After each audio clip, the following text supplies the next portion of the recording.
Hola, ¿qué tal? Voy a leerles la columna que escribí esta semana para El Tiempo. La titulé Del hecho al dicho. Y no es que me haya equivocado, yo sé que el dicho tradicional es del dicho al hecho, pero ya van a ver por qué la escribí, la titulé así. Entonces comienzo.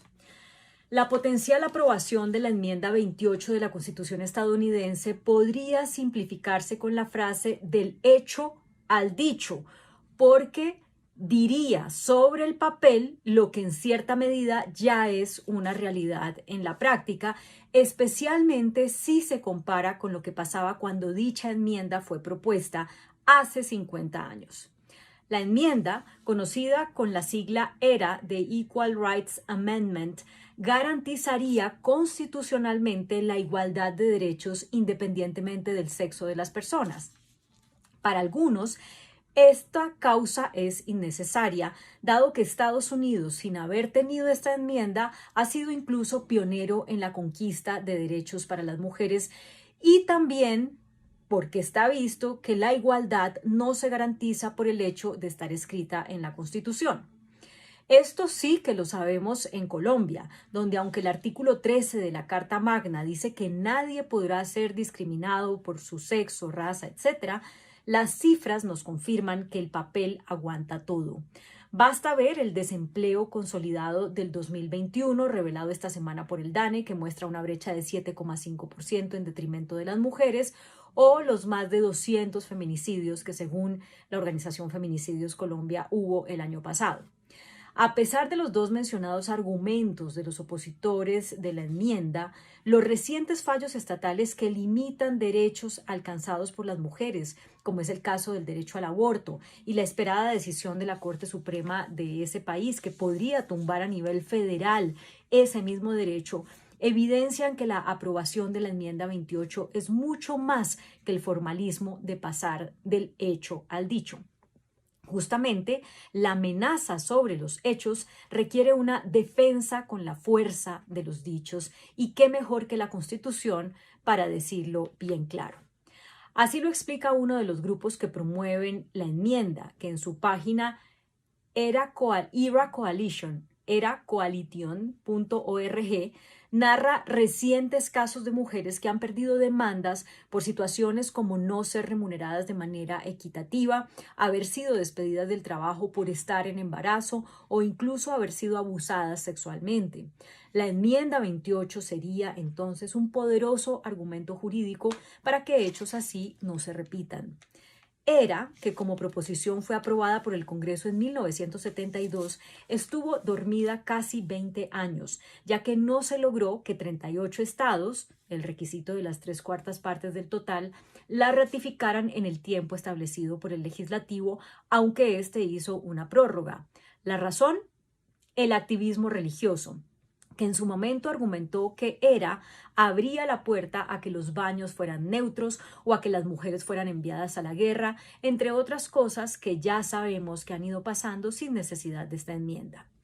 Pero el resurgimiento de la lucha por la igualdad de género, impulsado en buena medida por el movimiento Me Too, despertó el debate sobre esta enmienda, al punto que Nevada la ratificó en 2017, Illinois en 2018 y Virginia en 2020, con lo cual se completó el número de estados requeridos para añadirla a la Constitución.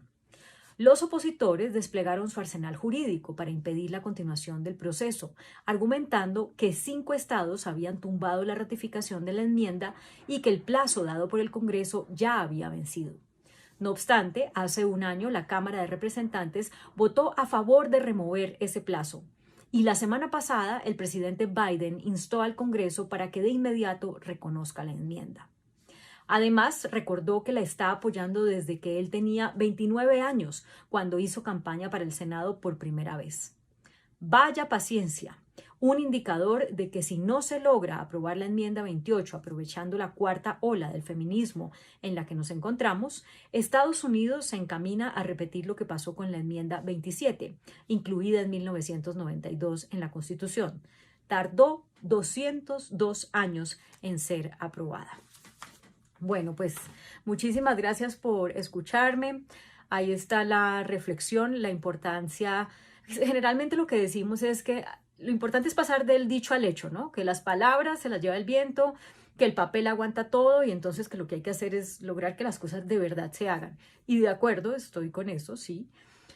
Pero resulta que también hay muchas ocasiones en las que el dicho es muy importante, o sea, que esté escrito sobre el papel, que el mensaje se diga de determinada manera, es muy importante para que no haya un retroceso en los hechos y para que efectivamente se siga avanzando en hechos que, en este caso, que es el tema de la columna, reafirmen o se dé un paso hacia adelante en equidad de género.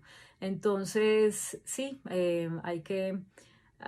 sería bueno, yo no sé si esta enmienda va a pasar o no. Ustedes saben que los juegos políticos siempre determinan a veces que las cosas sucedan o no sucedan.